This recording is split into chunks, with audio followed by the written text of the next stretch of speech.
There we are. And here we are for a roundtable episode. God, I love these. They're so much fun. We have had a lot of conversation today. Andrew and I recorded an episode earlier with one of our community members, and then we did a social episode earlier, which was also a lot of fun. None of these episodes have had any cohesive starting point, and so why should this roundtable be any different?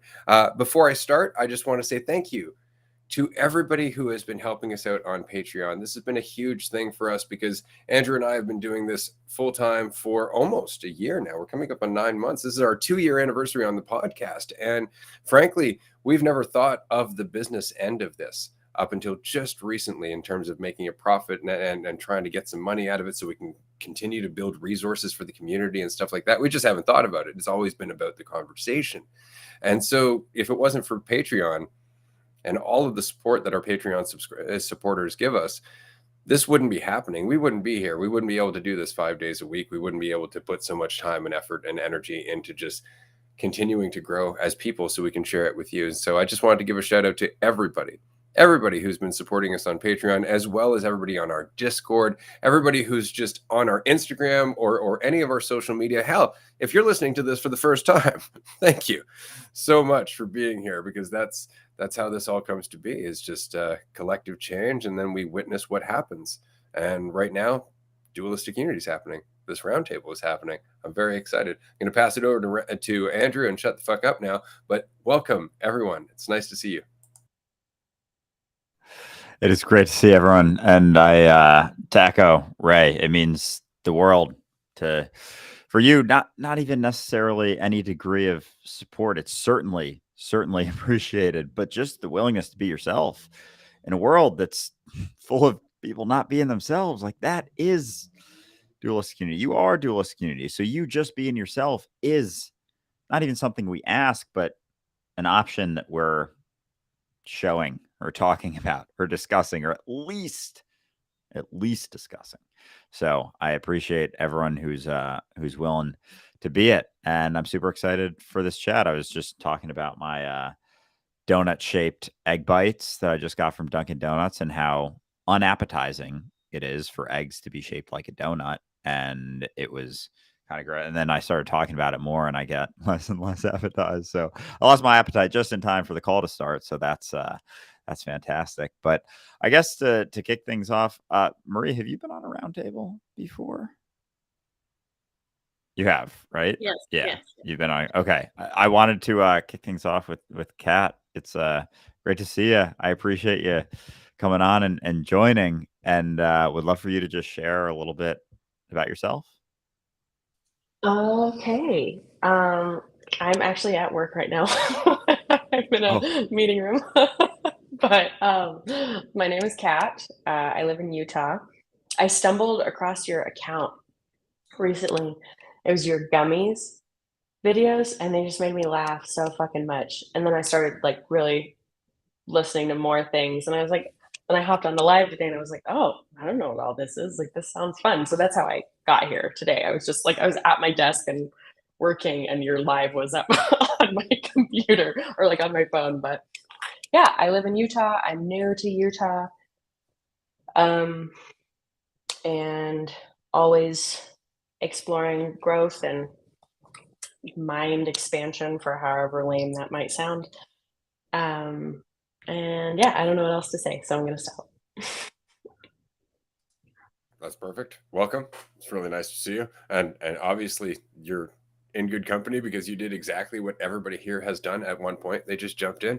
Like, I don't even know why the fuck I'm here, but I'm glad to be here. So it's really nice to see you, Kat. Thank you for joining us. We're basically going to go around and talk about authenticity a lot. And it might sound, as you were saying, kind of, cliche or anything like that, but it doesn't really, because it's not the words.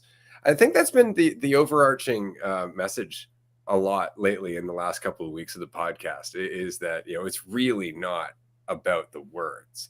Like, the words are almost a danger, because they can become such a trap. Like, you start to use them and throw them around, and suddenly it sounds like you know what the fuck you're talking about, but really you're just stroking your ego. And it's so very interesting to know that, Because if you don't know that, suddenly again, it's about the words. And you're listening to people talking about high consciousness things instead of recognizing that everybody is in the same fucking place. Everybody's in the same amount of uncertainty. Everybody's just dealing with shit as best they can. There is no high level and low level consciousness people. There are just people somewhere in the spectrum of being everything. It's interesting. It equalizes things, but as long as you've got words, like spirituality and whatnot, God, that one's the one that gets me the most. It really is, because this isn't a spiritual conversation. You could say it is, but it's really the most grounded, reasonable conversation in the world. We're just talking about being yourself. Just be yourself. Just relax. And all of a sudden you feel a little more connected to everything. You feel a little less disconnected, I think, is more the point, because you're not dividing yourself through all these thoughts, through all this thinking, through all this you versus them. You're just being, and that's where you start to experience all these things that religion really tries to get across, or at least tries to communicate, but then bastardizes in its efforts to maintain itself. Because over time, it's got to maintain itself. And so you got to change your perspective on things, right? Because the structure is important. This is one thing on Dualistic Unity we talk about all the time. The structure is not important. The podcast is not important. Whatever it is we're doing, it's already being done. The podcast could disappear today, and there's still a change that's happened. It has its own point. The podcast is unimportant. It's you that's important. Amen. Yeah. I mean, fuck, that one's been hitting me recently just so hard. The application, to your point, the words can very easily become a danger, because it's never been anything that's said. It's almost like not even as closely connected as I thought necessarily. Because there's still, if it's anything about the words, it's like the words are the input into getting to where you're going, as opposed to the words being a product and expression of where you are. And the words can very much create a sort of trajectory, a path, like measuring yourself in terms of how well you understand things, which then means, how well you act, or how correctly you act. If there's any degree of a right way of being that you're striving towards, that's going to come up in potential in every situation that you go through. There being, but when there isn't so much, and it comes back to just doing it for you here and now, with no need for words to come out in any way. It's just a raw expression of yourself being free in the spot that you're in, not needing to get anywhere, or making an assumption that anywhere else could possibly be better than where you're at right now, or mean something more about where you're at right now, because they're all just assumptions anyway. And so it's never really been about the words at all. It's just been you applying it, it's not even like you applying it correctly or properly. It's just you feeling it, being it.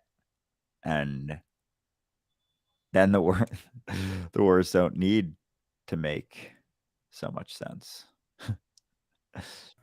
Well, because it's really important to remember that, even the word relax, be yourself. Let's just say those words, relax, be yourself. If I'm coming across relax, be yourself, I'm like, Jesus Christ. The words don't really mean anything. It's how they're delivered. It's the vehicle that they're delivered through. And that's you. Your perspective on everything is what facilitates how you deliver any message. This is why I always thought it was funny in life coaching. It's not about having the clever answer. It's about sincerely empathizing with the journey. Right? That's all it is. It's yeah, this shit's hard. And so many people are like, really? It's not just me? It's yeah, it's not just you. This stuff's hard. And that's okay.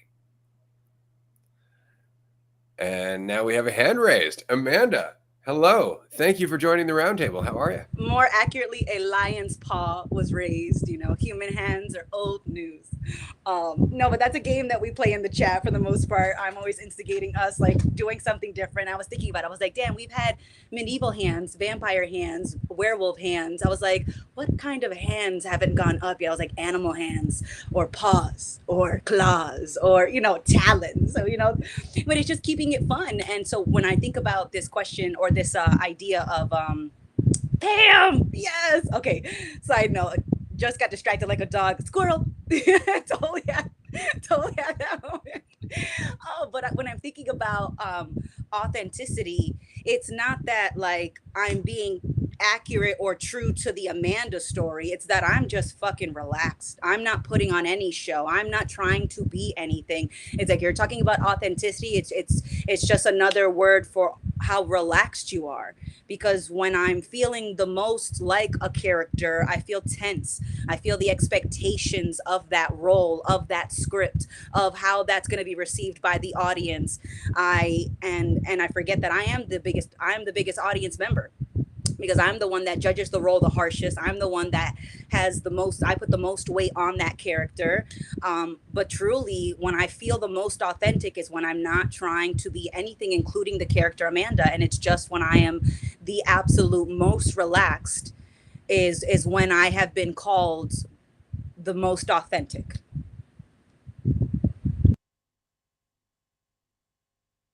Fuck yeah. Cause like in that state of relaxation, there's not, unless you're looking at thoughts and focused on thoughts for some reason, there can't be so much an idea of what to do that's based upon, some preconceived notion of yourself. And it's been it's interesting, like as you start looking at yourself and kind of like being relaxed enough to just be yourself, it's like you start to feel all of the reasons that you weren't, like they start to come up in a sense. And so, but you're able to then work through those from a newfound perspective, because you know that it doesn't mean anything about you, but the first time around you were building you. And so that's what created, like we were talking about yesterday with the knots, like the story of you is like a rope with a bunch of knots in it. And as you work through, as you relax, it allows those knots to be worked through, but it doesn't mean that they go away like that. It's like they're untied and let go of, and that means that they change. And that change comes with discomfort. And Ray reposted, I think, one of his TikToks the other day or yesterday, that change and discomfort go hand in hand. So like if you're feeling uncomfortable, don't run from that. Don't panic. It's just indicative of things at play in process, and just keep on going. Just keep on doing it. Just keep on. The more you're willing to relax despite that, almost accelerates whatever shit is going on, whatever discomforts that you're feeling. It's like it's almost like it's shifting my perspective of the discomfort, because my discomfort is just my response to what's happening. It's not about actually what's happening. And so as I let go of my opinion of what's happening, then there isn't so much discomfort about it, or at least the psychological prolonged discomfort, when I stop judging the thing for what it is. It just becomes what it is, and then it's like worked through. And I'm seeing some chats. Is anyone raise hand? Throw it to Ray. No, nobody's raised their hand. They're all gossiping about the name that I have chosen for today's chat. And it's just because for anybody who's not watching the video version of this, it's Andrew. The name I chose was Andrew. For now, it's not going to stay that way forever. I mean, next time it could be Carl, as it has been previously, as opposed to Andrew's Jimmy, which also has popped up. But see, this is the thing, and I genuinely think the simplicity of this is why it works so well. Each and every one of us kind of know what it is to get drowned in thought.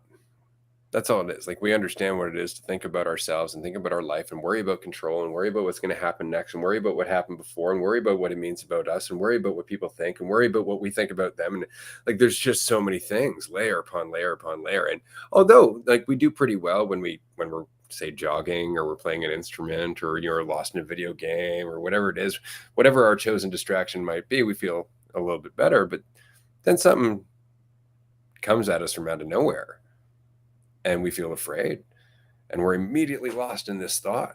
that, there's got to be some way to fix this. There's got to be some reason I'm here. There's got to be all of that. And it's just all of that. And all we're ever really talking about is the fact that we really all have that temptation to do that, to just fall into thought, thinking that it's going to somehow make more sense for us, instead of just confusing us more and more. Because regardless of what we might think, we don't know.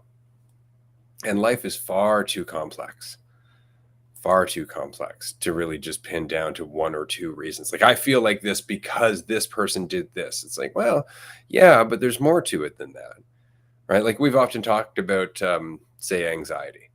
It's like, well, I feel anxiety because, I'm going for a job interview. It's like, well, no, you feel anxiety because you're afraid that you're not going to get that job and what it might mean about you. And that's been ingrained to you over time because you were taught to live up to expectations. You went through the schooling system where you were measured upon your successes, not your failures. Like, there was this slow process of you learning how to think in a certain way that brought you to anxiety.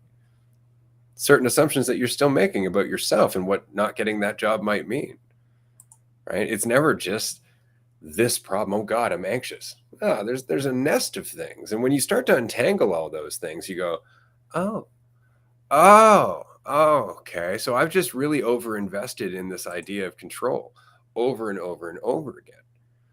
That's really all it is, because we don't have control. And every time we get really anxious, it's because we're concerned about the end result. Is it going to turn out well? What does that mean? Does it mean, is it going to turn out in the way that you think is the best outcome? Because probably not. How many times have you got what you want only to find out it wasn't as satisfying as you were hoping it would be? We forget that, for sure. I can see more chatter, but I'm just wondering if there's a hand raised or if anybody's just laughing at the fact that there are numerous Andrews everywhere. Andrews. No, it's great. On the other hand, I don't know if Andrew is comfortable with this much Andrew. Certainly not. Quite incredibly uncomfortable. But it's interesting with the discomforts arising and with, the habitual tendencies to reach for certain tools or certain distractions. It's like those tools, distractions, all of those things aren't freedom. Like, they're a comfortable way of avoiding freedom. I like the anti-Andrew. They're a comfortable way of avoiding freedom. And so it's been interesting for me, at least, willing to not grab to so many distractions all the time, or grab to so many tools or, reassurances, because there's a lot of times where I'm left with just myself, as I am, and there's a lot that comes up. And I guess the willingness to not run from that allows it to get looked at and then worked through and processed and all those things. But it's like we avoid the processing of it by trying to distract ourselves, by not feeling it, as opposed to just feeling it and maybe letting go of our certainty of it, letting go of my certainty that it means something about me. And could that just be it? That we go through all those things and yeah, no, we're done. I see Amanda. more chat stuff. Oh, we have a hand. Nice. We do. But I do want to mention to everyone that while everybody is named Andrew, and that's great, it does make it difficult to know who's waving their hand in the chat when you're all named Andrew. I guess we could just do physical hand raises. We could, but I am the only evil twin here. So, I mean, how hard do I make it for you, really? just for the record. Oh my goodness. But I have been, I've definitely just been appreciating just seeing everyone relaxing. And so I've been mentioning this to other people, like Andrew in particular.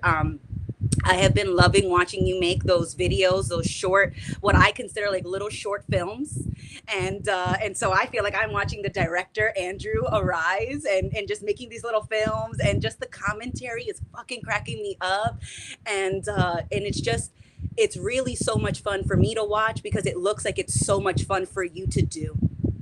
And that's what I'm really loving, because I'm not getting anything out of it. Like you're on your adventure, you're doing your own thing. I'm on my adventure, I'm doing my own thing. And technically they're two separate adventures, but it's fucking amazing when you see somebody. It's like when you catch somebody and they're dancing, and they are not just dancing, they are in the fucking groove. They are grooving like it is their last jam. They are grooving like they have invented dance, and they are feeling it in a way that like they are that moment. And it's so delicious just to drink it in, just the sight of it, just to be there. And you're like, I am not even dancing, but I am feeling it, sir. You are. This is a good. It's good. Are good times contagious? Because I am feeling them, sir, and I was not feeling them just a minute ago. Oh my god! And it's just so fantastic. And the one of the ways that I used to practice this for years is with a best friend of mine. And usually, what I had heard growing up is that girls don't like girls. Girls don't want to see other girls happy. That they can't be trusted, they're catty and all of this. And me and my friend, we are two powerhouses. We take up space, and you would think that we wouldn't get along, but it's just that we always understood that even if one of us was quote unquote center stage, there was always time for someone else to be center stage. Like it was never forever. And we always kind of on some level knew like there's enough happiness, there's enough joy, there's enough purpose, there's enough of everything for everybody. So I never have to feel some type of way if someone else is center stage. Rock that stage, man. Encore, please. The crowd, I speak for the people want more, So, and it's just so fantastic to be able to like genuinely feel that for someone, because I have also been in the other breath where I have begrudgingly said congratulations, and I could hear the venom in my own voice. Like I knew that I was not happy with that person. I knew that I did not want to be saying congratulations. I could hear the venom. And that's why the words never matter, because it's always about where are those words coming from. Are you genuinely happy for someone, or are you saying that because that's what nice people say? I've been there. I have done both. I have been the person genuinely happy for someone else, and I have been the person that has been bitter about someone else's happiness. Like I know exactly what it feels like, and it's all when I get caught up in either I'm caught up in the story or I'm not, and because I'm not caught up in my story, I get to genuinely appreciate the story that you're creating in front of me in that very moment. So I feel like I am at the seat of your creative genius, and I fucking love it. And I'm very much happy to see it, and just excited that it's not just us. It's that this is rippling. Like it's really very visible how much I'm seeing this ripple out in the DU community, how much it's rippling out at work with my coworkers, how it's rippling out with my neighbors. Like this shit is tangible, man. Like it's so amazing, and I'm just so incredibly grateful and appreciating all of these conversations and all of you handling your work. Because I remember being at a retreat and someone felt bad about stepping away from the group, and like they weren't contributing to the group. And what I had said to them was, you dealing with your shit is the greatest gift you could ever give the group.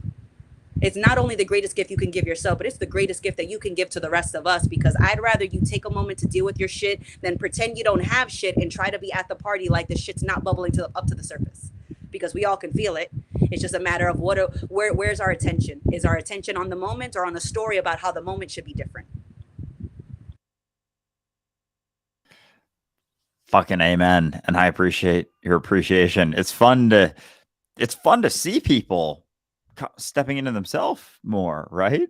It's like, that's fucking exciting, especially if you feel like you're stepping into yourself more, because it's like the whatever resistance you have to that is your resistance to people being themselves. Like your own resistance to being yourself, you're going to resist other people being themselves. And if you're more willing to be yourself, you're going to appreciate more people just for being themselves, not being any sort of way, for being themselves. And so you being yourself is the best thing you can ever do for anyone ever. Just being the you that you are right now. Best thing you can ever fucking do for me. I know we have some hands. Pam. Great to see you, Pam. How you doing? Hey guys, good to be here. I don't know if you guys who were at the retreat or any of you heard me talking about how when I was at the retreat, I was somewhat fixated on when I got back, how I've kind of had these epiphanies and I've learned these things, and that I was going to have to tell people about it, and that, you know, that was kind of messing me up. And I was like, it's not my responsibility to tell them. They're all going to be curious. They won't, they'll be able to see, they're going to be asking all these questions. And how do I explain this to them? Very fixated on that. And what I realized when I got back was, you know, I just sort of gave a slight overview of kind of like, hey, this was a retreat where there was no schedule. We didn't really, quote, do anything. And once I said that, you know, a lot of people were satisfied with that. But what I found was in the following days and weeks since then, even today this happened, is I don't need to say anything. People are asking me like, what's going on with you? You seem like you're doing great. Like, what's this all about? And I, you know, I just realized it's that same thing. Me being me, figuring out my shit, you know, being at ease, having all these things happen to me and kind of settling and getting into this flow state is like, people can't help but notice. And then they come to me and sort of ask a little bit about, hey, what are you up to? What's this all about? So I kind of felt like people would be kind of, you know, skeptical and fighting me on it and, you know, really holding me accountable for like helping them understand it. And then I realized I just need to be me and they're going to start understanding and they're going to get curious and they're going to see.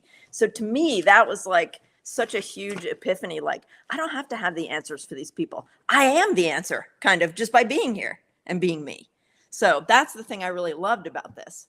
And I just keep, you know, I've got my little index cards that you guys know that I've made.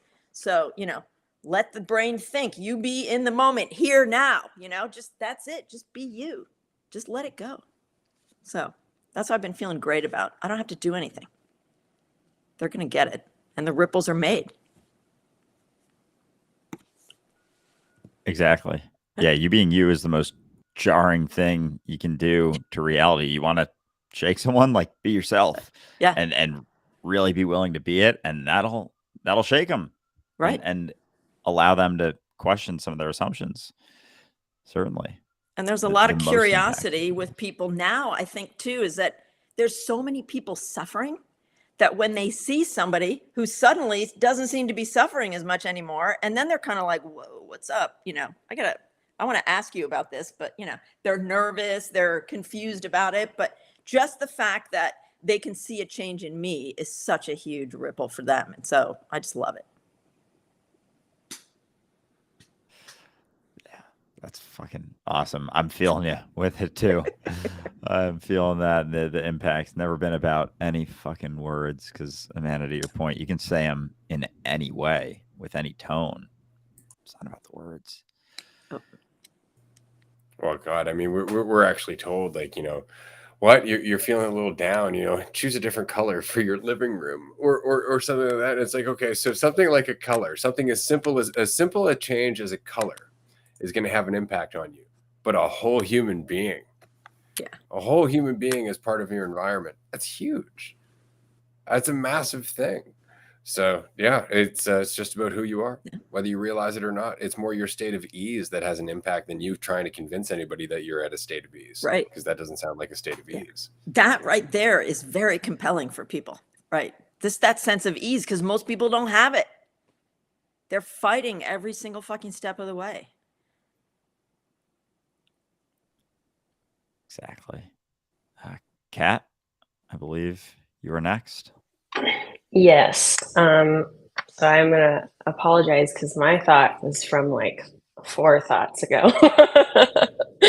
So, but I'm not really sorry, but I'm like pseudo sorry, right? Yeah. No, I don't remember exactly what you were saying.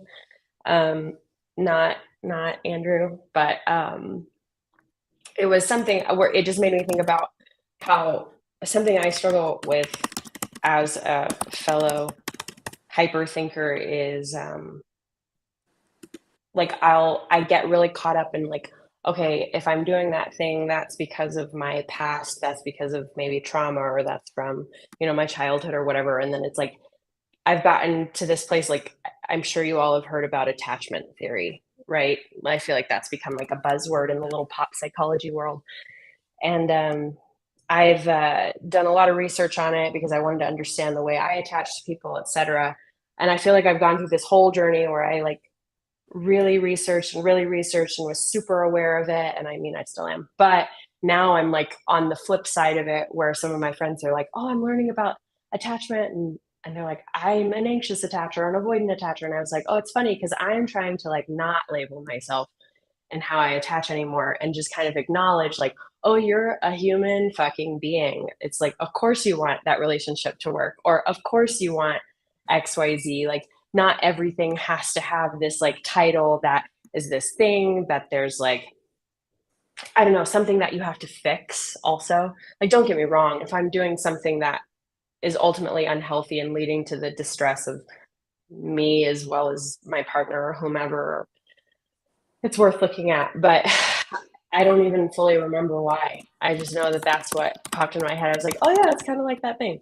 But yeah, I'm like, because I've done a lot of years of therapy, and so I was always very heavily in that world of like where I'm looking at why do I do what I do and trying to kind of fix it because I didn't want to be like fucked up or something, which I'm not fucked up. And I never really was fucked up. I just didn't know that.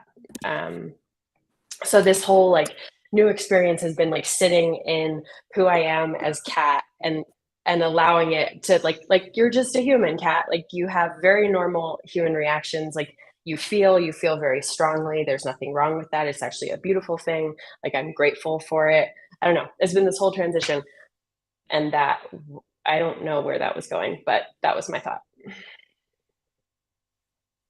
Fuck yeah. And I was following because it's oh gosh, the whole story, the whole fucking idea that we're getting somewhere to something more than what we are.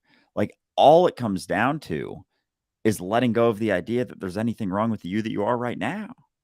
Like that's where our resistance comes from. That's where our fight comes from, our concern, our fear, our worry. Oh, if this happens, then that's going to mean this. If this happens, then that's going to mean that. Oh, I'm this type of person. I'm that type of person. And there's all of this false certainty that then weighs us down, but it gives us that false certainty because we want to know something. We want to be able to know something. But when you stop having so much certainty about the story you've been telling yourself, there's nothing really telling yourself that there's something wrong with you anymore. And it's always just been me telling myself there's something wrong with me. But if I stop telling myself there's something wrong with me, there isn't so much wrong with me all of a sudden. It's like, oh, fancy that. If I stop telling myself so much shit. Yeah. Can I add a thing at the tail that I'm so sorry, it just popped in. For sure. Yeah. It was actually, I realized when I started to have that conclusion or come to that conclusion, I don't know what kind of stuff we can admit on here because it was a substance that I did. I don't really know if I can say it. I don't know. Okay, cool. I tried 5-MeO DMT for the first time over, like, I think it was in the spring or the summer, and I did it twice. And for the record, I really don't do substances. I think I've only done like 2, and that was one of them. So go big or go fucking home. But the resounding message that I kept, that I had both experiences, like the first one, I just woke up and I had this feeling of like, you're okay. It was super weird. It was just like, you're okay. And I think it's because I've spent almost, 15, 20 years trying to make sure that I was okay, that I wasn't that thing like what I saw as an example, or I was, not an unhealthy or whatever type of person or something. And so I've like poured so much time and effort and energy into trying to make sure I'm okay. And it was this final like wake up call of like, Kat, babe, you're fine. Like you're more than fine. You're fucking golden. Like, and not just because you've done the work, but legitimately because you are actually okay and you always were okay and you're going to continue to be okay no matter what happens. Yeah, and that's all. That was like that thought of what you said a second ago. It's like, you're fine. Like you're Gucci. You don't need to do anything. What's funny, I had a conversation recently with a friend of mine who's a counselor, and obviously there's a bias there, but I've been going through things like the end of my marriage and whatnot recently, and I'm doing okay. Like it is what it is, and you got to adapt as you go. But the advice was, well, maybe you should see a counselor. And I know from my rough and turbulent teenage years, that going through therapy is ultimately in the direction of you getting to a point where you admit you don't really need it, where you are strong enough to face it yourself. And I countered with the fact that knowing that I will never go to therapy is the reason I will never feel like I need a therapist. It's just the simple fact that I know I'm enough. Like whatever healing is going to happen through my own self-honesty and self-reflection. A good therapist really just gives you the therapeutic environment to feel safe enough to work through your shit. They have no answers that you don't have. They have no wisdom to give you that's not innately in there, and then you're already willing to recognize. They can talk all day long. It's not going to make a bit of difference. Not at all. It really just comes down to you and your willingness. And if that willingness is there, then you're already willing. You're already everything you need. You don't need to go to the therapist. Maddie, I believe you are next. Loving everything that's being said, and I agree with if you don't feel like you need therapy, and if you feel strong enough within yourself, then like you really don't need it. I think a therapist just offers the space for you to, like a safe space and a different perspective that, or so they can help you ask the questions that you might not have asked yourself. That's if like you haven't really done any inner work. If you're, but there's like nothing wrong with, going off on yourself and doing it by yourself, for yourself, because but I was just going to jump back into the topic of being genuine. Like you can feel when someone is being, or they're trying to be something as if like to prove something to themselves or to the people that they're with, like, oh, I am worthy of your time. I am worthy of like hanging around. And it's like, well, if I didn't want to be around you, then I wouldn't be here. So like, you don't have to play this game of pretend or like try and make yourself something that you're not or impress me in any way, because I am just here for you. Like I'm enjoying your company already. So like, you don't have to pretend or mask. And I find it interesting that the inside of it's not about the words, it's what's beyond the words, because the words are just pointers, and but it's up to you to be able to like kind of see what is the message that is being sent beyond it. And I don't really have much else to add. I thought that it would just kind of come up in the moment. I just wanted to jump in, but yeah.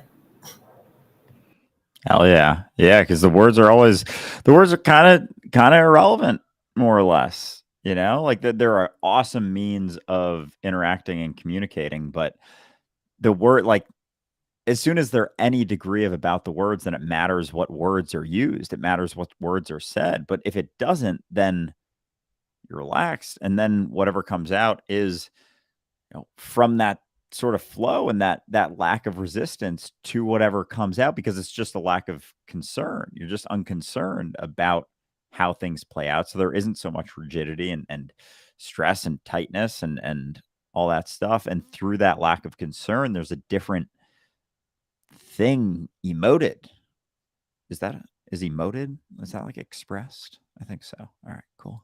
Fair enough. I think contextually people would understand that, but that's what's being then emoted, is that lack of concern. But if the words are of consideration almost at all, then it's not an expression of the state that is. So completely being willing to let go of the idea that the words mean anything or could possibly get anyone anywhere will allow them to start coming out without you needing to think about the right ones to say. Because as long as you're thinking of the right ones to say, you're rigid, stress focused on that as opposed to on what's actually going on.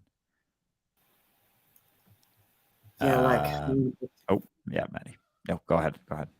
I was just gonna say, it's like, how much in the moment are you kind of defining yourself by how you express? Are you just like expressing and just being the expression and embodying the expression? Are you like thinking, like looking back to the idea of yourself, or are you just kind of allowing it to fall behind you because it's just like this old kind of like just this tactic that you've sort of like gone back to. I've been experiencing that lately. Like the more I kind of let go of this idea that I have of me, or that had been like accumulating, sometimes like it's like I'm reaching back for it, but then I'm catching myself like as I'm reaching back for it. And it's just finding that like just like recognizing that like it's not actually real, or like it's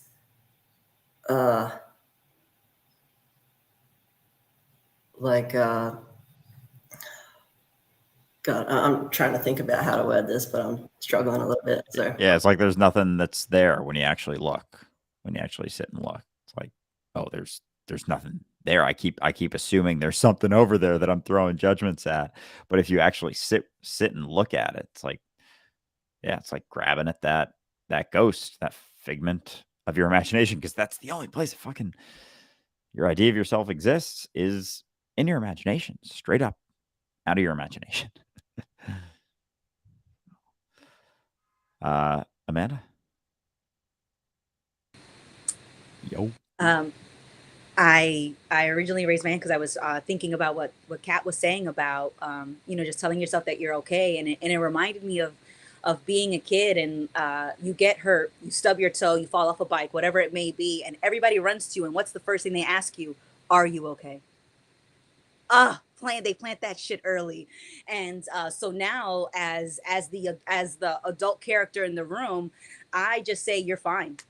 I don't ask kids, are you okay, if they stub their head. Like, unless they're bleeding out, they're fine.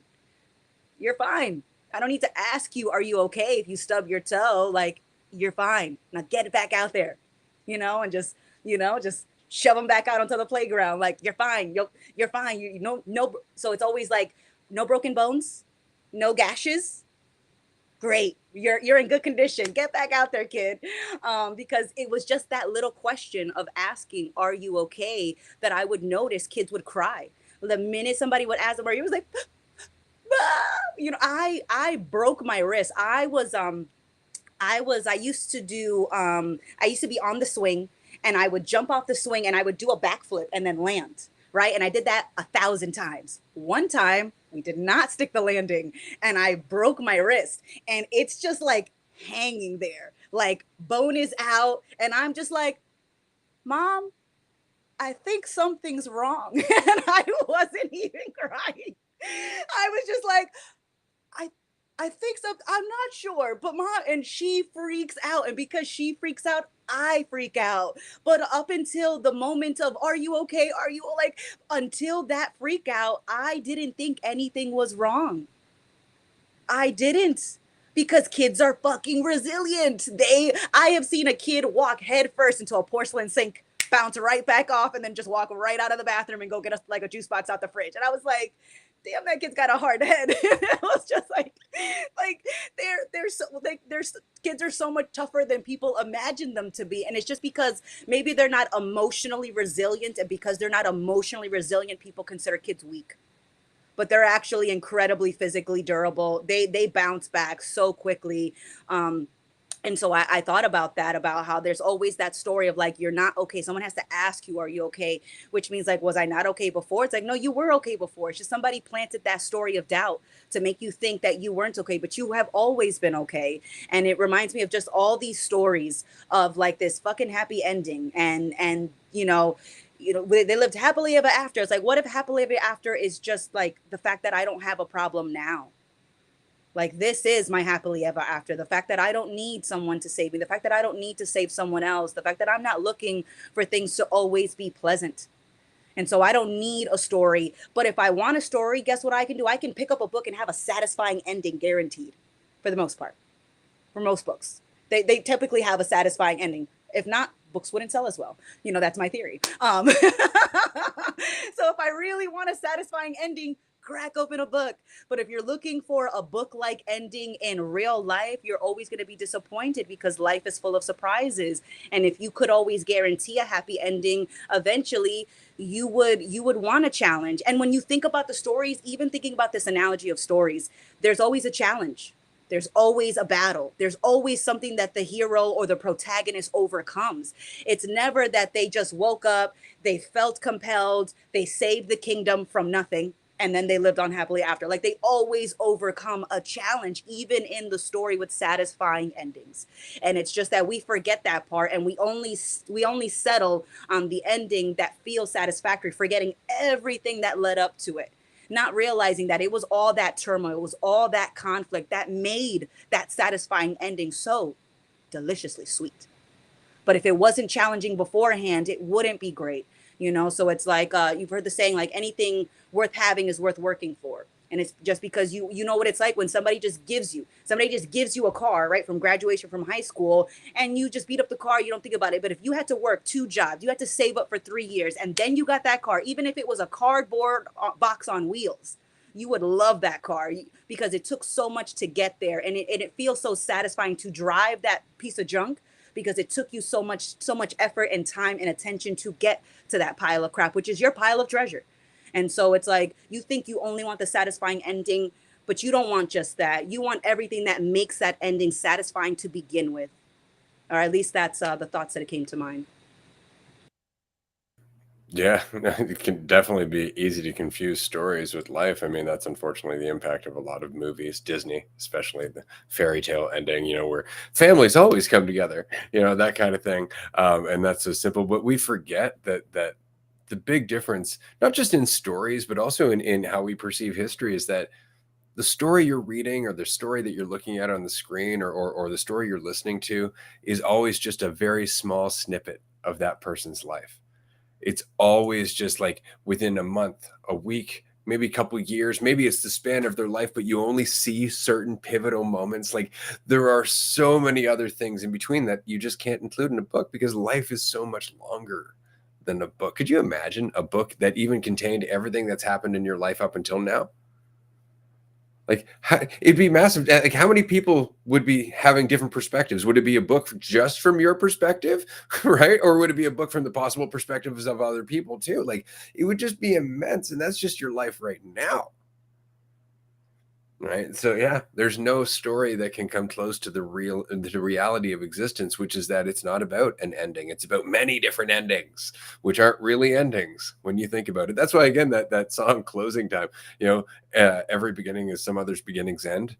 It's like, yeah, it's pretty much it. Like, eventually, that's exactly how things is, cause and effect. It's like, if you think about it, it's all just cause, or it's all just effect. Like, we kind of just arbitrarily break it up, don't we? Entirely arbitrarily. And that book would be it would be infinite. Like, you start actually digging into that, like, all of the perspectives, every fucking moment to moment thing that has happened, it would be an infinite story. And that's you in potential, an a potentially infinite story. They keep, there's so much context you couldn't possibly fathom understanding it. And yet you're looking at little bits and pieces. You're only seeing little bits and pieces of the entirety of the story of you. I think I know, oh, I got the whole story. It's like, no, it's also all of the infinite potential perspectives as well. I'm just reading a line every fucking couple chapters and thinking that I know the whole story. It's like, that is awful context to pick 2 words a page every 25 pages and piece together some fucking story. That's not going to make any sense, but that's it. And anything that deviates from my assumption of those 2 words every 10 pages is going to make me uncomfortable. It's like, that's the equivalent of of settling upon a story of yourself. That's how little context you have of yourself relative to the infinite potential perspective of your entire story. Oh gosh. I believe Marie, yes, you are up. I love trying to play the game of what is Ray mouthing with his mic on mute. And I know something fucked up with the advertisement, and yeah, oh, it's happening now, but I'm not reading it because I'm talking. Anyway,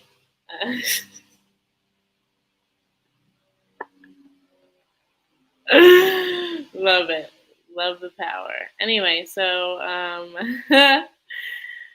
hi everybody.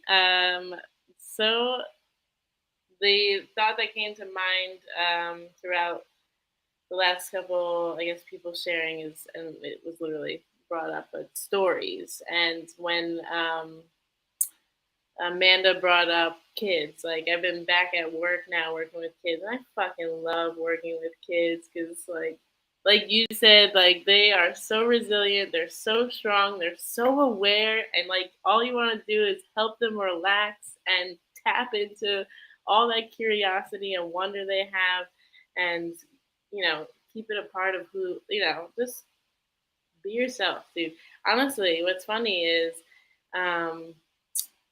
Ray has taught me the three components that I've been like adding to the lesson, like the lessons I've been doing with my kids, which is like the themes of relax, pay attention, and be yourself. I'm like, that's how I've been saying to teachers. Is that like talking about rippling out? It's just like if I mean, some conversations can only go so deep, but I feel like everybody can understand on some level what it looks like to relax, whoever that means, or where they're at.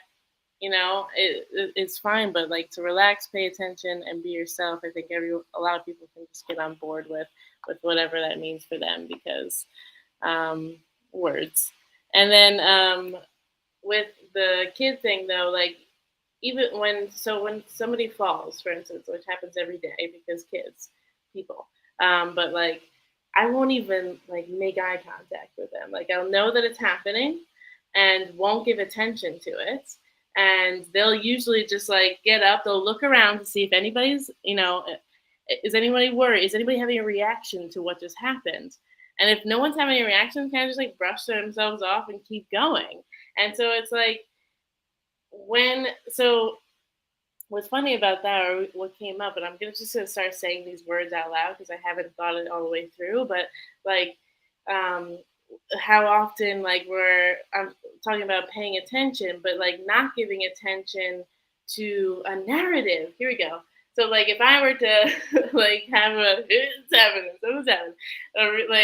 reaction, or start to create a story that like something is wrong or whatever, now this person is receiving that like, oh yeah, something is wrong. Whereas if I'm not giving the attention, so it's like I'm paying attention to the moment to understand, I guess, what seems to be the most helpful way to navigate this, but I'm not giving attention to something that's happening, and then not giving attention to it, but yeah, I guess I'm not giving a narrative to it. I'm not trying to, tell them how they're feeling, or make it more than it needs to be, whatever it may be. I just think it's funny that, a lot of times they'll just brush themselves off and keep on moving. And like, that's something that's so important to learn, because so much shit is going to keep happening. And like, that's all life is. It's just random shit. And then like, if you don't give it a narrative, though, if you don't allow it to define who you are and what's, your experience, then you can just keep on shrugging on and like dancing through it, which has been happening a lot this fall, and I'm here for it. I mean, like Andrew's been showing some moves that I haven't seen as much, which is fun, and Amanda's always dancing and having, doing her thing, and I appreciate I just appreciate being myself with y'all and being you and you being you, and it's just so fucking fun, and that's all I gotta say right now. That's great. I've had moments where I've witnessed that, especially when my daughter was younger and she'd have friends over or something. I'd be on like the second floor looking out the window, and her friend be like running full tilt across the lawn. All of a sudden, bam, just face plant right into the dirt. And my first reaction is like, oh shit, should I go running? And then you just watch for a second. Kid kind of stands up, looks around. It's like, I don't have an audience. Yeah, fuck it. And they just keep going. And isn't it so funny how so much of our reaction comes from the perception of other?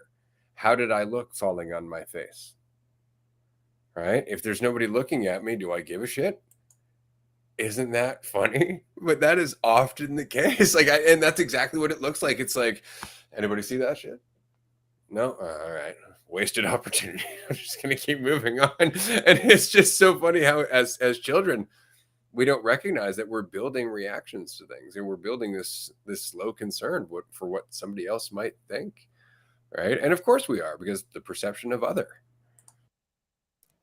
Yeah, it's almost like we're a reflection of our environment until we recognize that we are our environment, and then we start having more influence over it. But as we grow up, I guess there is that realization, but it's we're just sponges for everything. Like, that is our entire reality. So that's what we become, of course. And until that realization that there isn't that disconnect, you can start to work back through some of those assumptions that you were making, and that whole story that got built on top of that, and start being that reflector did just have an influence from just fucking being yourself.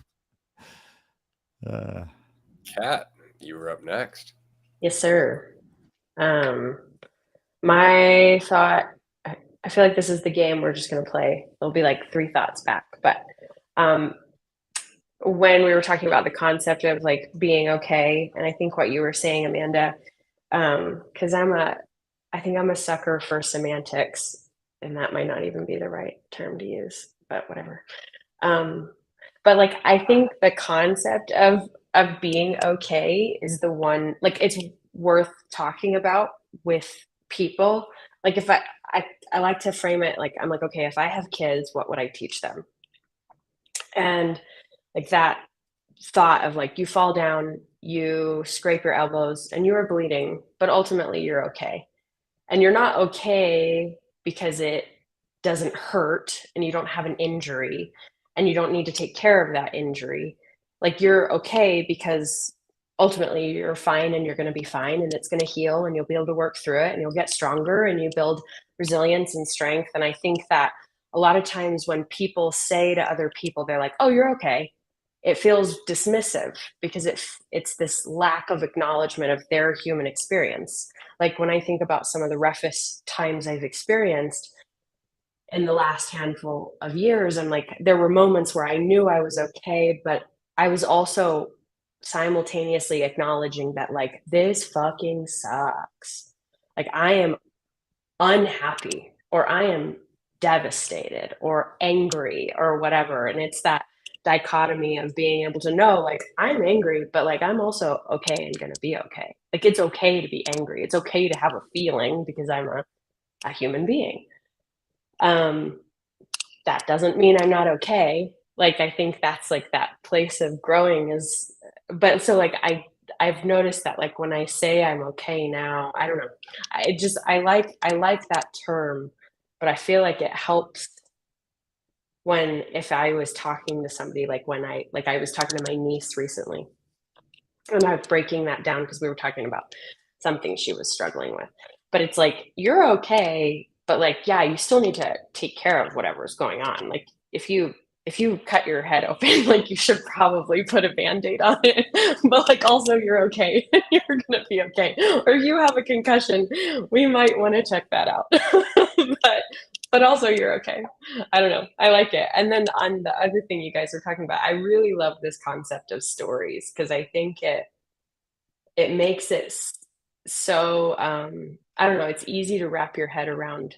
Like, I think the first time I heard somebody describe like our experience as the story we tell ourselves was probably like, I don't know, 8 to 10 years ago. And I've heard it come up so much more since, like, people use it in their conversations now where they're like, well, the stories you tell yourself. And I'm like, I fucking love that. Like, when did that start becoming popular? But it's so true. Like, how I'm sitting here, depending on the story that I tell myself for this moment or this day, can completely alter how I perceive the experience. So, am I going to have a good experience or am I going to have a bad one? Well, it really just all depends on the story I tell myself. Like, I don't know. It's like perspective stuff. I don't know. I love it. I'm enjoying listening. So those are my old thoughts and the new thought. And thanks.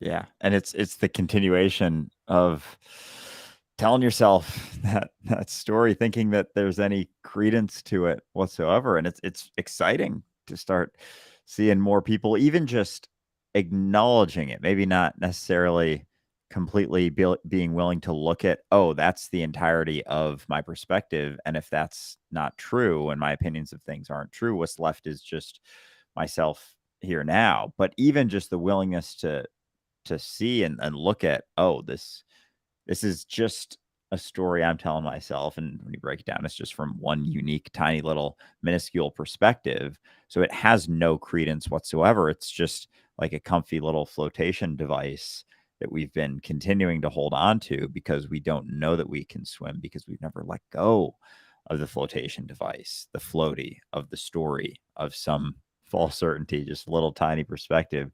Meanwhile, being able to swim, but never being willing to let go and realize that you can't, not being willing to take the leap. And that's all it is. Because even, in that example, babies know how to swim when they're born. It's crazy. And what gets in the way is our fear of it.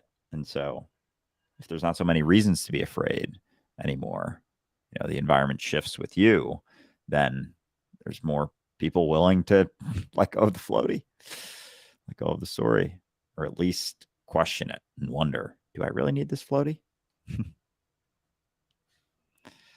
And I believe Maddie is next. Maddie.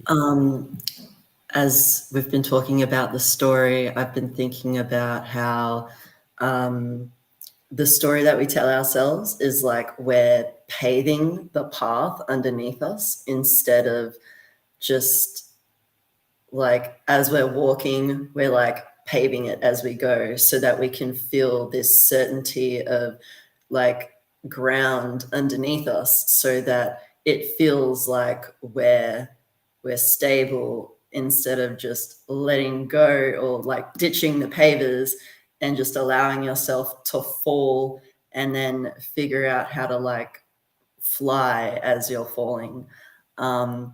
And I love the conversation of that we're always okay. Kat, I've done DMT as well, and I love it. I think it's a beautiful substance. And that's one of the, like, anytime I go into that space, I like pretty much always have this recognition of like, you're okay. Like, no matter what is happening, you're okay. And it's been settling like throughout like my journey, is that no matter like what happens, like we're still here and we're okay. Like everything that is happening around you is just, it just is what it is. Like, and then you are also the thing that is happening around you. So like there really is like nothing to fear but fear itself. And it's just I love how we were talking about kids and how like I've seen videos where people pretend to like knock their kid's head and then they're like, oh my God, are you okay? And then the baby starts crying. Like, yeah, it really is like our reaction that they're kind of looking at and they're like, oh shit, this must be happening. So like, fuck, I'll like freak out as well. And it's almost like when we're growing up as kids, you're allowing like other people to kind of input in on your story because you don't have one. So other people are like writing your story as well. it's not just you, but like you listening to them, and they're kind of like, here, let me, I'll grab my pen and kind of like write in a little bit here. And then you eventually take on their pen, and then you're kind of like writing like with it. And then like you could either be looking back to them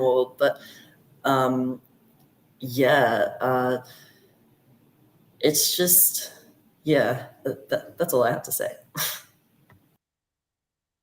Yeah, it's funny because I think in the context that we're saying, I'm okay.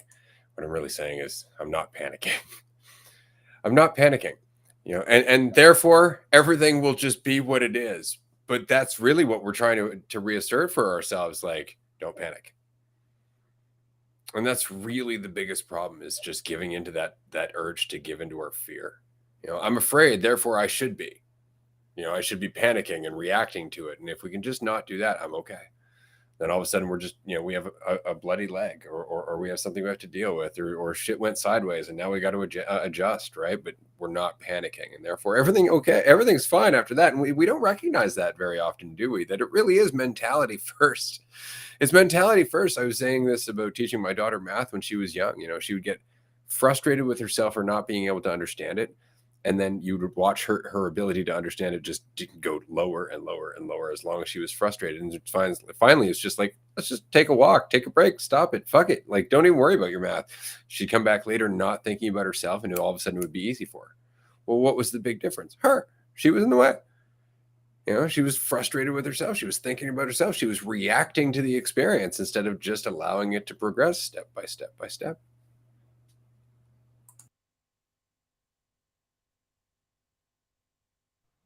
Pam. Andrew, you got anything, or are you going to Pam? All right, Pam. Pam is next. Okay. Maddie, what you just said really like blew my mind. I wrote it down so I can think about this tonight later. But the whole concept of like, I just realized that I let everybody else write my story for most of my life. Like, and that's like the switchover I'm having right now. So I'm like, wow, totally blown away by that way of thinking of it. So thank you for saying that. Whew. What I was going to say was, I was thinking back on this moment where I'm very emotional right now.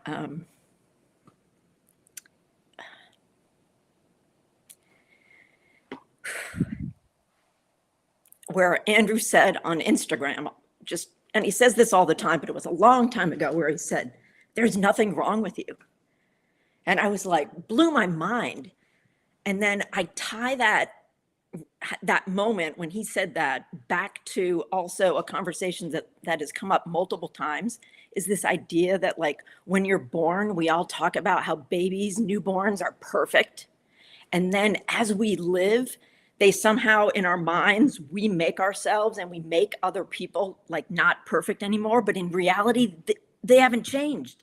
Like, you're still the perfect baby that you were the day you were born. And like that whole concept to me is like so incredibly transformative to think about that.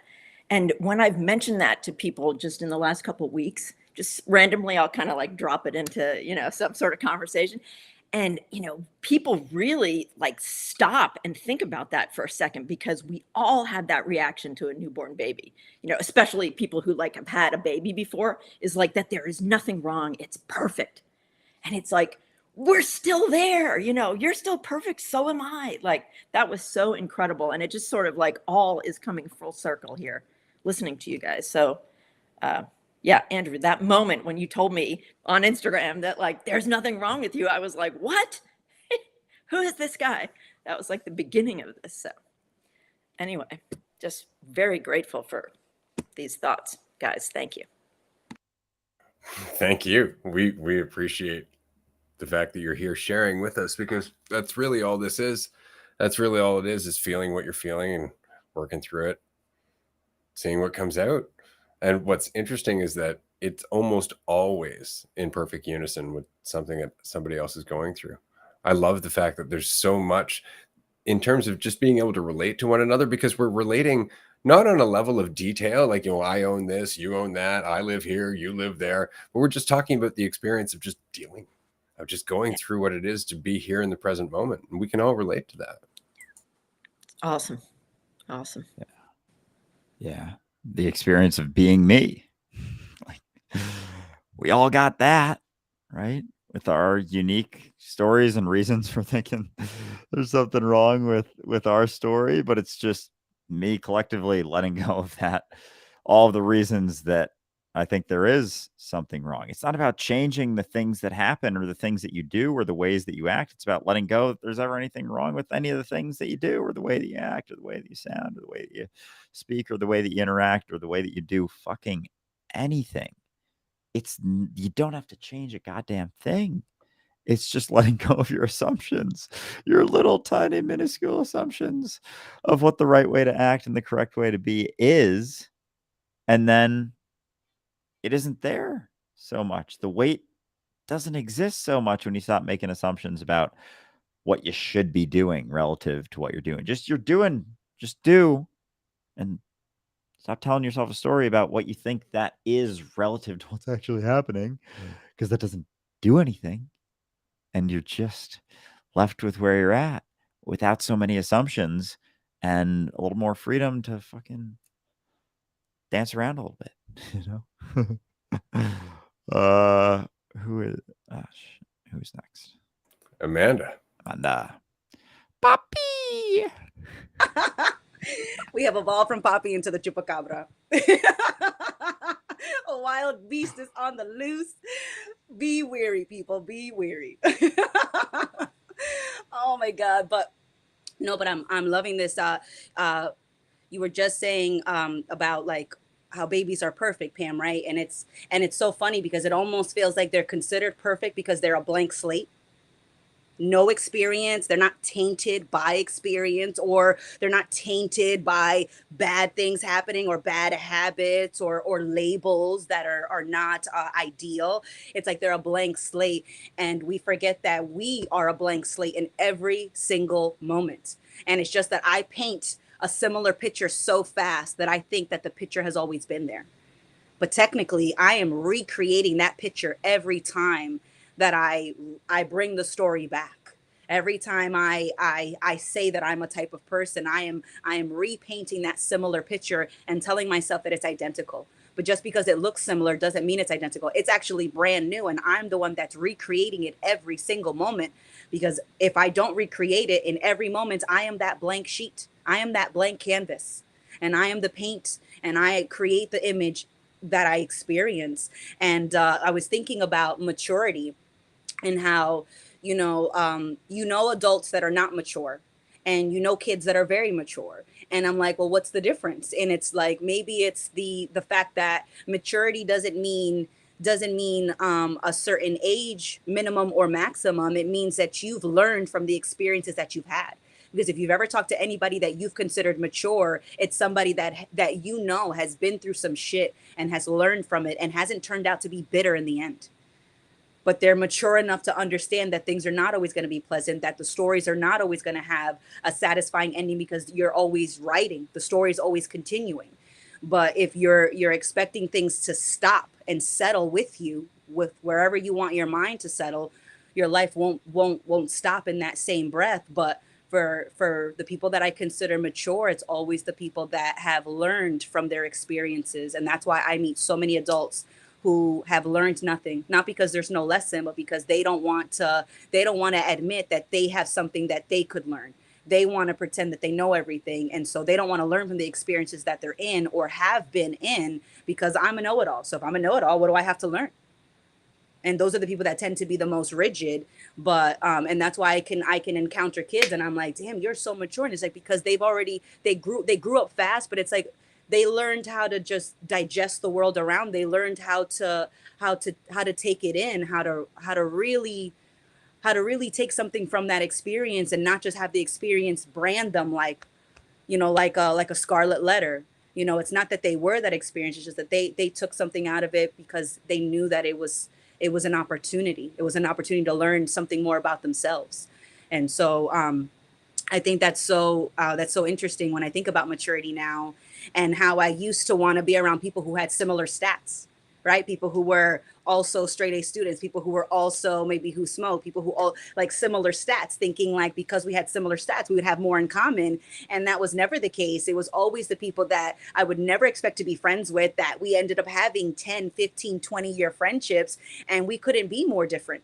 But it's just that what's different is on paper, but what's the same is the fact that we share the experience and we share that the struggle feels similar, but it's not identical. And so I definitely appreciate that, because there is no one who has gone through exactly the same conditions and circumstances as you. So there is no one who will have your particular insight, your particular perspective, even if it's similar. They didn't have exactly your mom and dad. They didn't live in exactly your house or have exactly that drawer that didn't open in your bedroom, or the tricycle that lost a wheel. Like, they didn't have exactly the same experience. And so that's what makes everyone's perspective so beautifully unique and so valuable, is just because even if you think that people have been through something similar, no one has. And so you have something to offer that no one else does. And so what I love telling people is, like, go out there and kick ass like only you can. Because even if it looks like we bust through that door in the same way, we approach it differently. You lift your leg at a different, you hit it with a certain momentum. You have a certain feeling. Like, there's, and I love that I live in the town that Dr. Seuss is from. There's no one that's youer than you. I fucking love that, because it's so true. And people think that that's like a bad thing. Like, no, I should be like this celebrity, or I should be like this person. It's like, no, no, no. You should be you, because no one can be you like you, because there is no other you but you. Beautifully said. Beautifully said. And the unwillingness to recognize that, you think you know everything and you don't. Like that realization that everyone's unique in the sense of their experiences. Like, there's something to both offer and learn from every single person that you interact with. Like, it's everyone's walking on the same ground, thinking that there's some hierarchy or some better spot to be at. Everyone's just walking around with a bunch of assumptions in their head while walking on the same flat ground at all times, the same flat ground that they're always in. They've always been on the same flat ground. You've always been on the same flat ground, making assumptions about how you're doing, like measuring yourself, thinking that you're dipping or climbing or getting higher or getting lower or whatever, while maintaining the same fucking spot on the ground that everyone else is at. And so as you go up to anyone, there is no higher or lower. There is no inability to learn something from everyone. Like, there is that opportunity, and there's something for you to offer by default.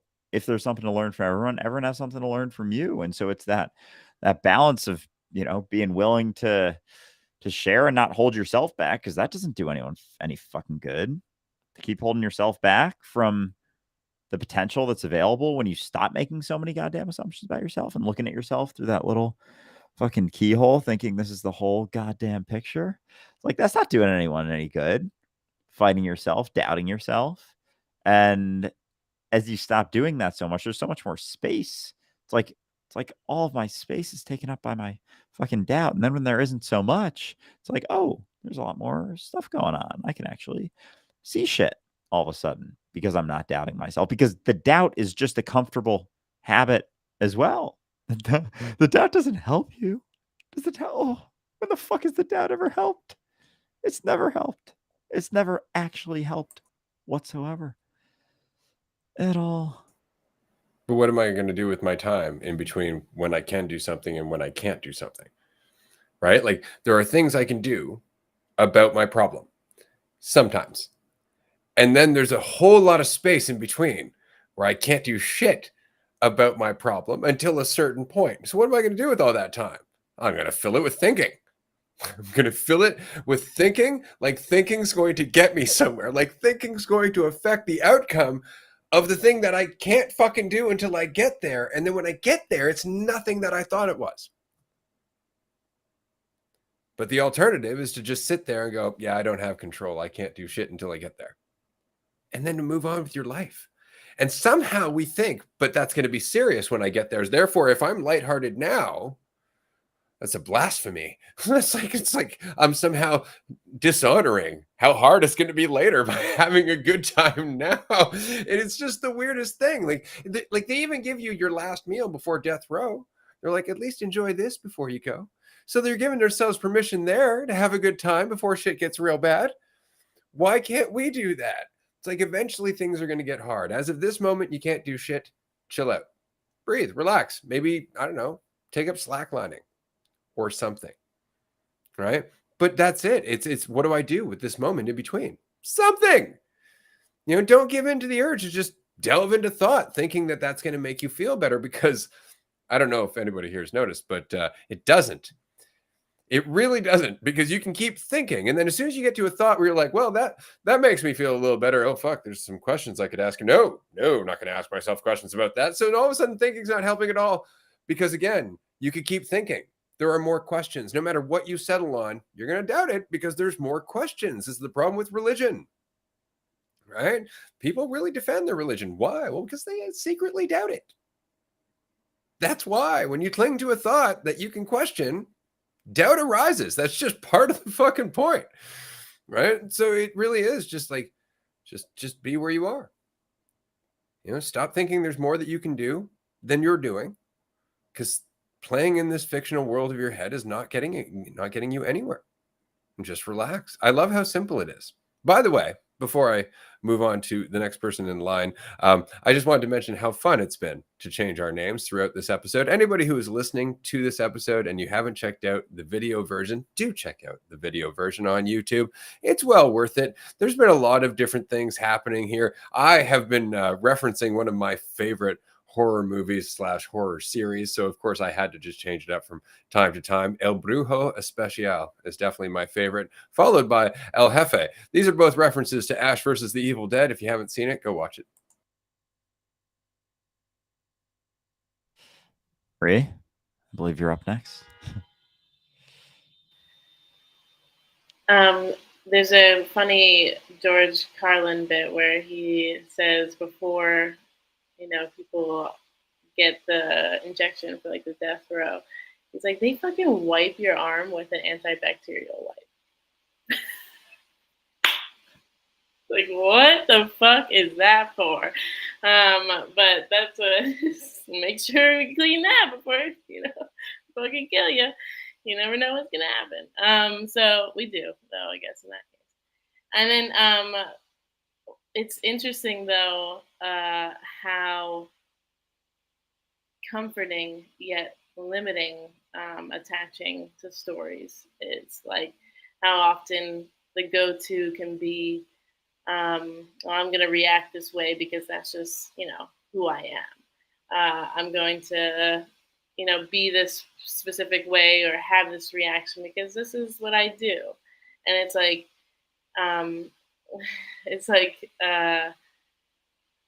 it is a lot about recognizing. It's all about letting go of the stories and being exactly where you are without any judgment, without any need to be different.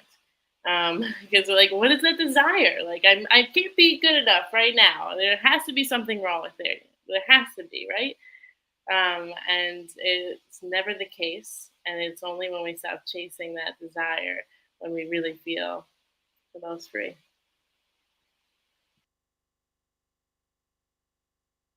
Amen. Amen. It's the fight for something to be different, right? The fight for something, me to be different than I am, for this experience to be different. Something happening right now shouldn't be happening. Do you know that? No. If you say yes, how do you know that? How the fuck do you know that? Where is it going? What are you so possibly sure of about this? What exact evidence are you getting that makes you think that right now you're not in the spot, the perfect spot to be you, to be yourself? Like, oh, so many goddamn assumptions that are coming. Oh shit, I realized, oh man, I was in the process of changing my name, and that is not what I wanted it to be. It was funny. I was on Google, actually. I had to throw it into Google to search if I'm spelling it correctly, and then I was able to, but it was going to be different. So I'm going to change it now, and I'm going to stop talking.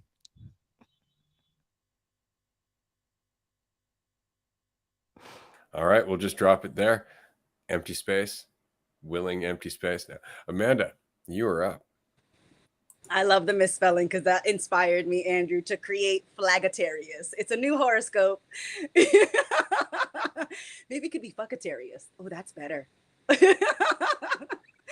Oh my goodness. But no, but I'm very much just appreciating how much easier it is to play, how much easier it is to just not need to go in any particular direction because I'm not looking for anything. Like there's nothing that I'm gonna get from let's say let's say we buy a house, let's say we get another car, let's say we move. It's like, yeah, but I'm still gonna be the same asshole that's living in this apartment.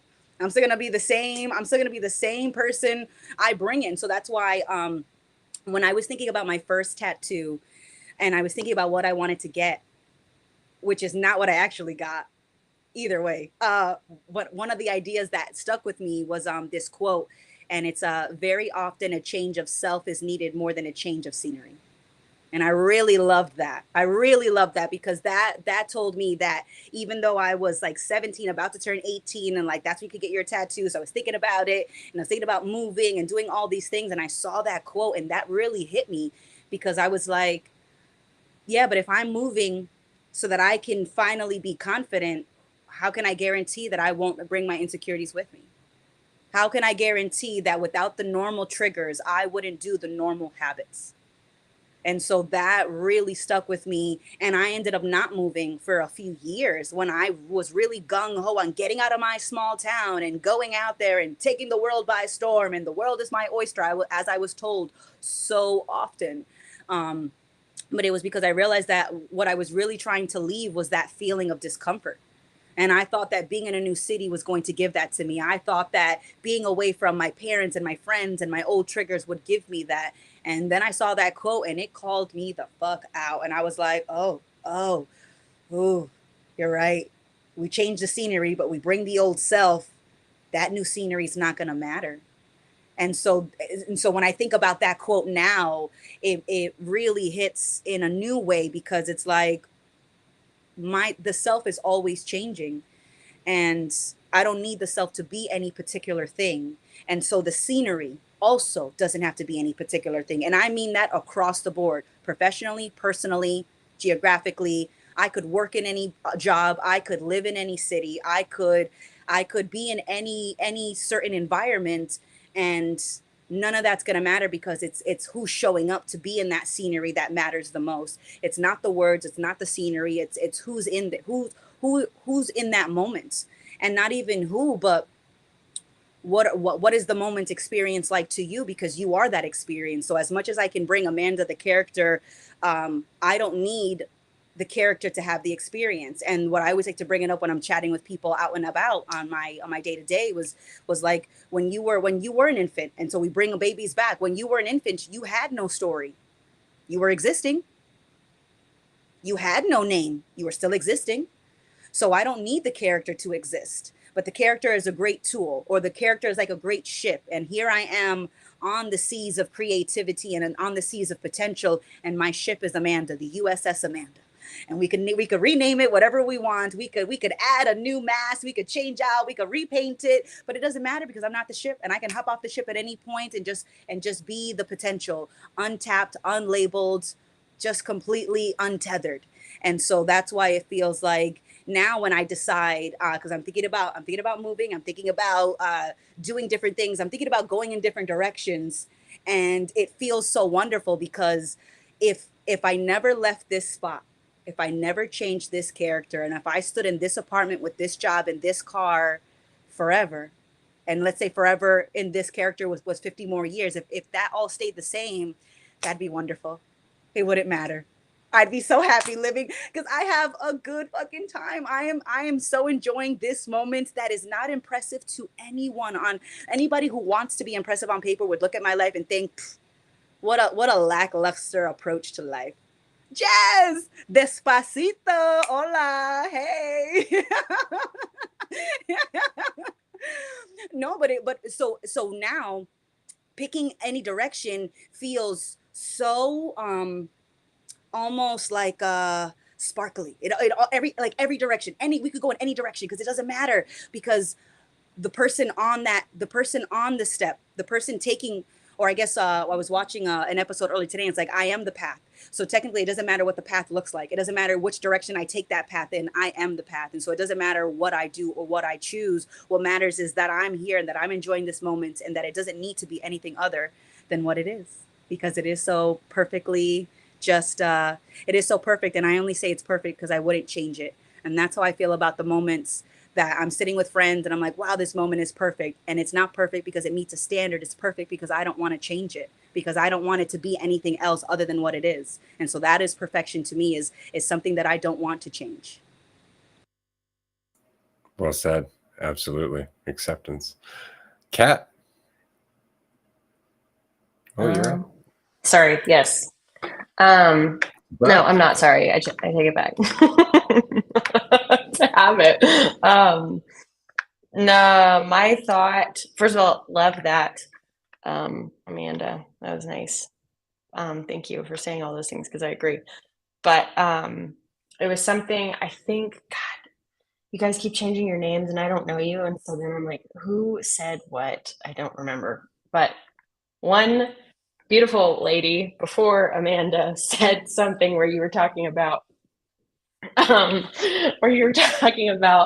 like where you, by accepting, like you like accept your story or accept who you are, and then you don't want to change. But I think it, on the flip side, like, or the mirror of that is, ironically, like, I don't know about you guys, but when I accept myself for who I am and like love myself where I am, that is actually when I have the most like freedom and space to change or to grow. It's like in those moments where I've stopped just fucking judging myself, like, because there are things all the time that, like, in this one side, like, yeah, I could say, like, if I died as I am today, I did pretty good. But like, there are aspects of who I am that I would love to keep growing. I would love the expansion. Like, I don't want to stop, because when you stop growing, you die. But by by loving me where I am, knowing that I am okay where I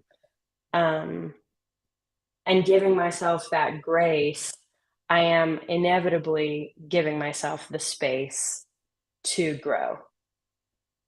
And it happens like so much more organically, I think. It's similar to like when it's like most of the thoughts that I try to fight in my head. Like, I was talking to my counselor about this just the other day.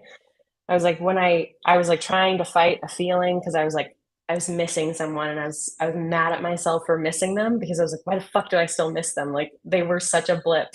But by holding on to it and being angry with myself for missing them, I was keeping it in my head and cycling through it. And then I was like, dude, it's okay.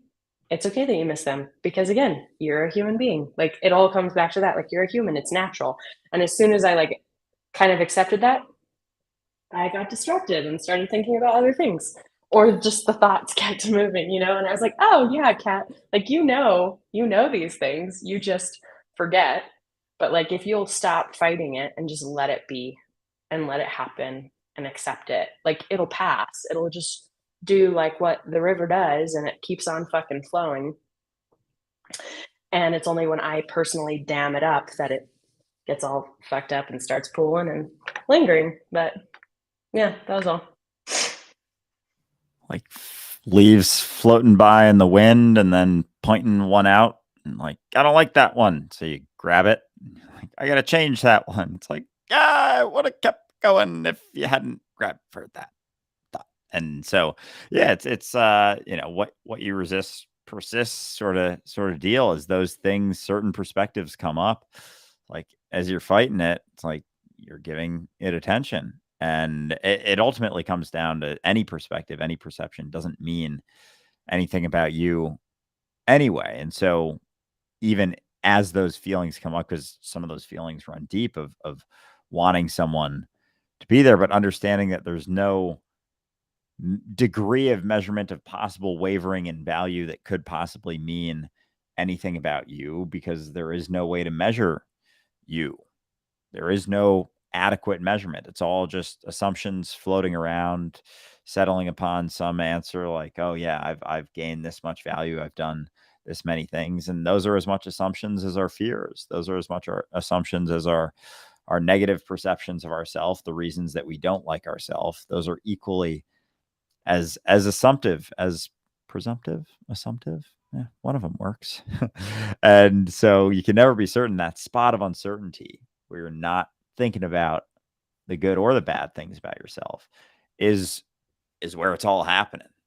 It's like taking off the shades, lifting the veil, being like, oh shit, there's experience happening that has nothing to do with my assumption of this experience. That is cool. Huh. There's not so much concern here necessarily, because anything that does come up, any impact would be another assumption. But yeah, there's a lot of reasons that we cling to those assumptions or feelings of control in that spot of uncertainty and freedom.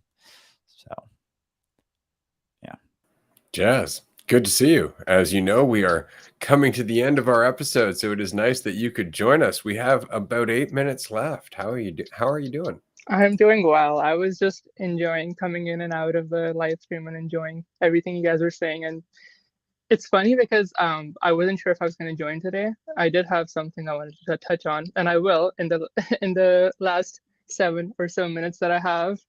But it's funny because it's very related to what you guys were already talking about, which always happens. But it's, yeah, I loved when Amanda was like, everyone seems to have a different perspective. And, yeah, so I was like, yeah, I would love to share my perspective. So I was like, yeah, let's do it.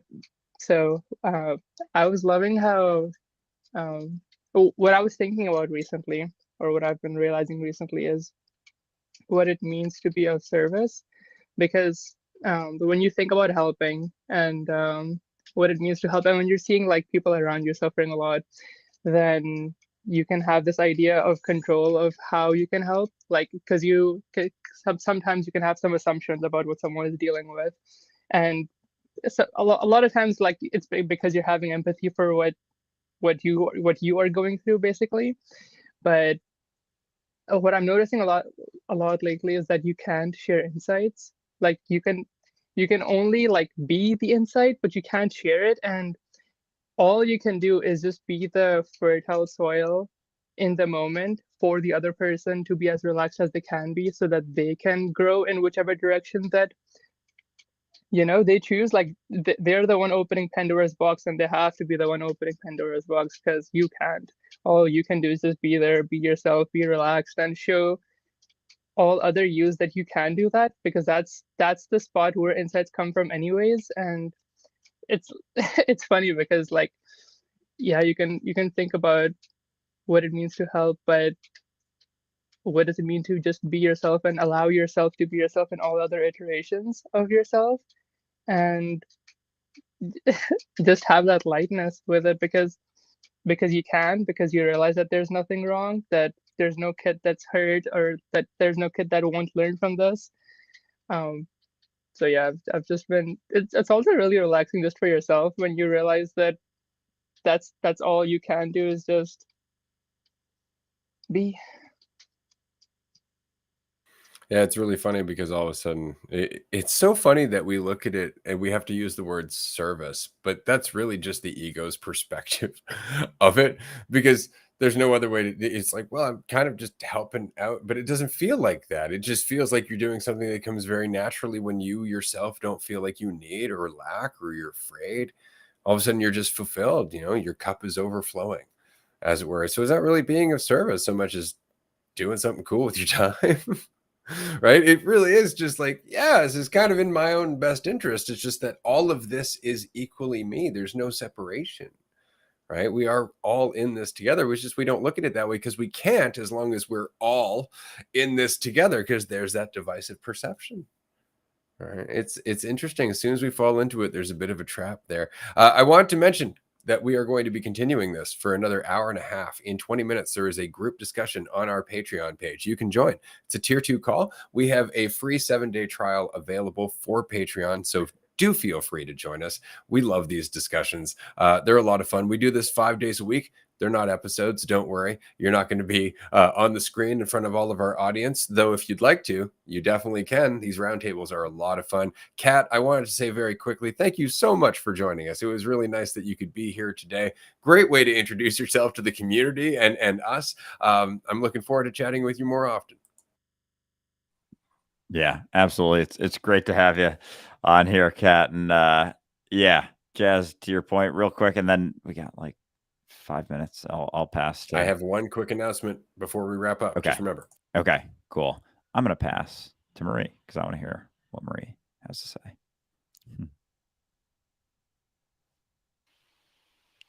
Oh boy. Okay, hold on. What were we just saying? Yes. My thought, yeah. Do it. So my thought was going to be just about how you can't force anyone else to relax. Like, to Jazz's point, the only thing you can ever do is relax yourself. Yes. Okay. Thank you for saying that. I was just having a conversation. It's so funny that you bring this up, Jazz, about how often I'll see living in New York homeless people, and then there's the stigma of being in a homelessness situation where they're less than, right? And that like there's like you're making assumptions and judgments, but all you see is this little picture, and you're once again creating a narrative or seeing it through that tiny little peephole versus recognizing that is you and accepting and loving, because loving is just like accepting that we're all in this together. Sorry, there can't be no division between us.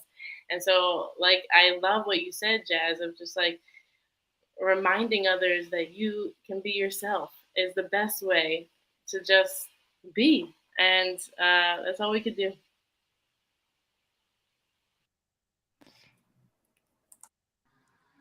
That's all you can do. All you can ever do. There's no one else to relax. You trying to get anyone else to relax. You can't do both. You can't do both. You can't try and get someone somewhere else and be relaxed as you're doing it. And there's no one else to relax. And ultimately, realizing that it's like there's not so many reasons to not be relaxed anymore. It's not necessarily you should relax or there's reasons to. It's just like that's the most viable option. It's the most productive option. It's the most efficient option. It's the most enjoyable option. And yet I still don't want to do it somehow because I think that I won't be able to handle something that comes up. Like, oh, but then I won't know what'll come out of my own mouth. Then I won't be sure of anything. It's like, motherfucker, you're not sure of anything right now. And tensing up and not being relaxed isn't of benefit, no matter what, ever.